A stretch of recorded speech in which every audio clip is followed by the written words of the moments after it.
We'll continue that breaking news within the NBA. Kyrie Irving set to make his season debut Wednesday night when the Nets head to Indy to take on the Pacers. That's according to reports from The Athletic. More than 2 weeks ago, if you remember, Brooklyn decided to reverse course and have Kyrie around and allow him to play those road games since he can't play in New York. Of course, those local vaccine mandates. But shortly after, was placed on the COVID-19 protocol list until he was cleared about a week ago.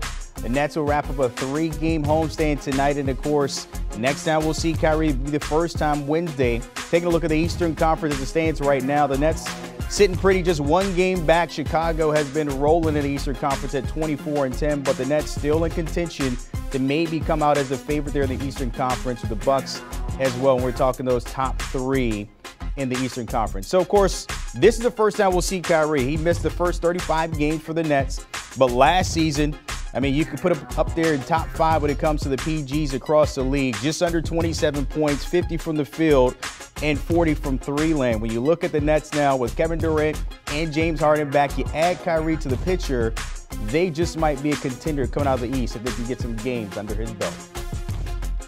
With more on this, Mr. Pick and Roll, Avery Johnson stepping in. And your first reaction, first of all, Happy New Year. And we might get a Happy New Year here with Kyrie Irving. Your reaction to the news with him making his debut on Wednesday? Just really excited to have Kyrie back, and not just the purity of just the game of basketball as an NBA fan, because Kyrie Irving, you add him back to this Nets lineup, as you showed in the stats, he's a 180 guy, 50% from the field, 40% from 3, 90+% from the line. When you add that type of a player back in the lineup, that really makes this offense potent. And this gives them some time to get themselves together before they, start the playoffs. You got the All-Star break coming up, but it gives Kyrie a chance to get some reps in and some practice against NBA players. We know he was practicing in middle schools against a bunch of guys off the street, but this gives him a chance to get some reps in, practice, play some games, really try to figure out how they can improve on last year's run. Obviously, he got hurt in the playoffs against Milwaukee, and Kevin Durant basically tried to win it by himself. But as an NBA fan, I am so excited to see Kyrie Irving back with the Brooklyn Nets. We get Kyrie back, but it's only on a part-time basis there because, of course, he still can't play those home games. You mentioned how important it is to get him back, get him fluid in that fluid offense there. Even though he's part-time, how does this offense look when he's not on the court?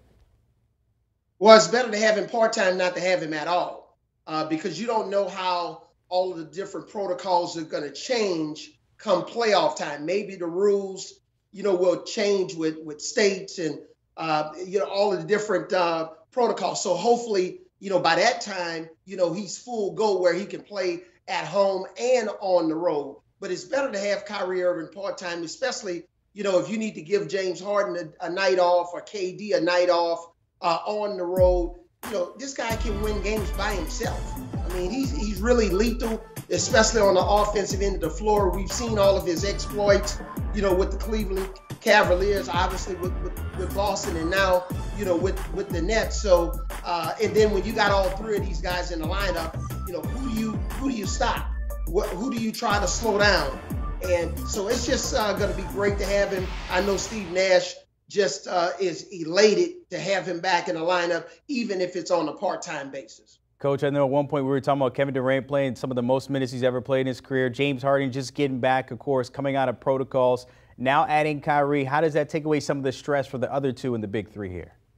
It definitely takes away some stress. You got to remember, Kevin Durant's coming off of, the gold medal experience with our national team this summer. So he's got a lot of wear and tear on his body, coming off last year's playoffs and, playing this summer for our national team, winning that gold medal, and then playing a lot this year without Kyrie and James Harden in the lineup together. So this is going to mean a lot for him to maybe potentially rest and sit out some games potentially. But the main thing is you give these guys a chance to get their rhythm.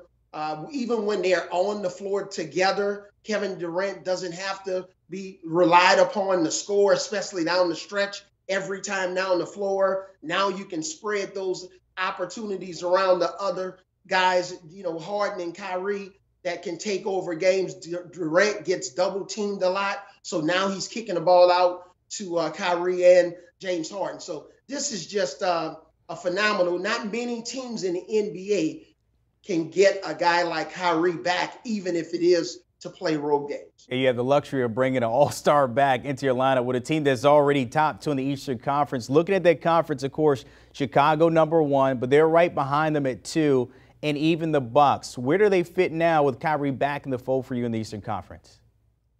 Well, I think they're a better team when Kyrie is in the lineup, better than Chicago. Chicago, again, you got DeRozan, who's made some deep runs in the playoffs with Toronto. But, you know, guys like Zach LaVine, Ball, these guys don't really have any playoff experience. So when you look at the experience with Durant winning the championship, Kyrie championship, Durant's been MVPs in the finals before, Harden's made a couple of deep runs. I think if those two guys, all three of those guys are together, they really are much better playoff team than the Chicago Bulls. And that's why I think it'll come down to the Brooklyn Nets and the Milwaukee Bucks. If both teams are healthy, depends on where they're seeded, it's going to come down to either one of those teams representing the Eastern Conference in the NBA Finals. Speaking of the seeding here, and we know the situation with Kyrie with the road games here. If we're looking at it, are you chasing that #1 seed? Or maybe you're okay with maybe 2 or 3 because you do know you got a few road games, and that's where Kyrie can come in the fold. Look, we don't know what the protocols might be into the postseason, but is that a way that Steve Nash might want to play a little bit here? I doubt it. I think they're really chasing, staying healthy, just trying to figure out how they can get this team physically healthy going into the playoffs. Because if you're healthy and you're the best team, home court really doesn't matter, especially in today's NBA. If you're the better team, you're going to win it. Milwaukee, Phoenix last year had home court advantage and didn't win it. So I think what you're chasing right now is trying to get some reps with your 3 best players on the court, making sure come playoff time, hopefully all of the protocols are removed. But even if they aren't, the best team is going to win the championship. And for the Nets, I think they're capable of beating anybody with all 3 of those guys, and even if they have Kyrie Irving just on a part-time basis. And that starting a new year with their big 3 as they thought they were going to have at the beginning of the year, but getting it here in 2022. As always, Coach, appreciate your time tapping on the breaking news for Kyrie Irving, set to make his debut on Wednesday against the Pacers. That should be interesting. Taking a look at how this might stand for the Nets here. You see them currently sitting second right there behind the Bulls. We just mentioned there with Coach that, look, they may not be chasing #1, but you want to stay healthy. It does help when you get Harden, KD, and now Kyrie. We saw the numbers here, just under 27 points a game. Definitely contenders in the East and could claim that crown once it's all said and done.